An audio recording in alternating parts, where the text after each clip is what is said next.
নৈরাজ্য সৃষ্টির পায়তারা করা হয় সারা বাংলাদেশে, তাদেরকে প্রতিরোধ করা হবে।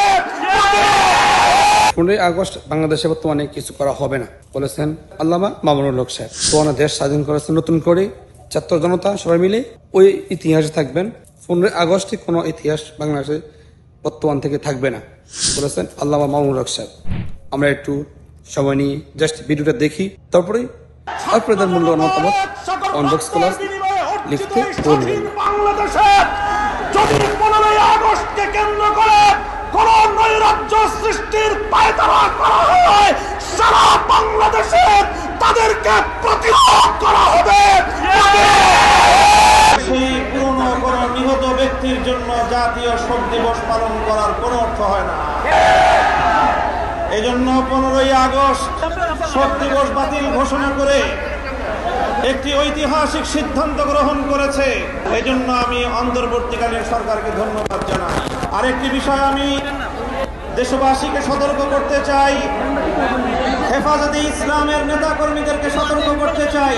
ইতিমধ্যে আপনারা বিভিন্ন যোগাযোগ মাধ্যম, সামাজিক যোগাযোগ মাধ্যমে দেখেছেন পরাজিত শক্তির ফ্যাসিবাদী নেত্রী জালিম শাহী শেখ হাসিনা নরেন্দ্র মোদীর ঘরে বসে বাংলাদেশের অভ্যন্তরে 15ই আগস্টকে কেন্দ্র করে বিশৃঙ্খলা সৃষ্টি করবার জন্য তিনি উস্কানি দিচ্ছেন।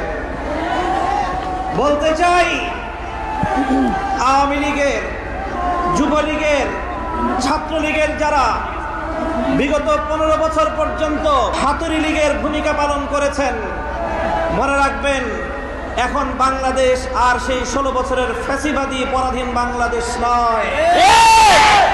এই বাংলাদেশ আজ স্বাধীন বাংলাদেশ।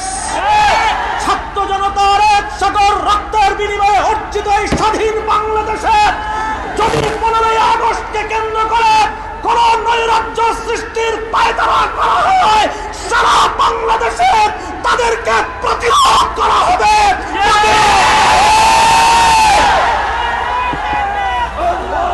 এই জন্য আমরা বৈষম্য বিরোধী ছাত্র আন্দোলনের নেতৃবৃন্দ, অন্তর্বর্তীকালীন সরকারের দায়িত্বশীলদের পাশাপাশি হেফাজতে ইসলামের নেতা কর্মীদেরকে আমি আহ্বান জানাতে চাই, আগামীকাল 15ই আগস্ট, 16ই আগস্ট এবং গোটা আগস্ট মাস জুড়ে আমাদেরকে সতর্ক থাকতে হবে।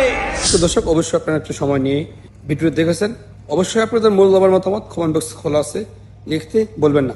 আল্লামা মামুনুল হক সাহেব যে কথাগুলো বলছেন, কথাগুলো যুক্তি আছে কিনা, আপনাদের মতামত আমাদের খুবই প্রয়োজনীয়। ভিডিওটি ভালো লাগলে শেয়ার করে দিন, চ্যানেলটি সাবস্ক্রাইব করে রাখুন নিত্য নতুন ভিডিও পাওয়ার জন্য। ফেস টিভি ফলো দিয়ে রাখতে পারেন। আল্লাহ হাফিজ। আসসালামু আলাইকুম ওয়া রাহমাতুল্লাহি ওয়া বারাকাতুহু।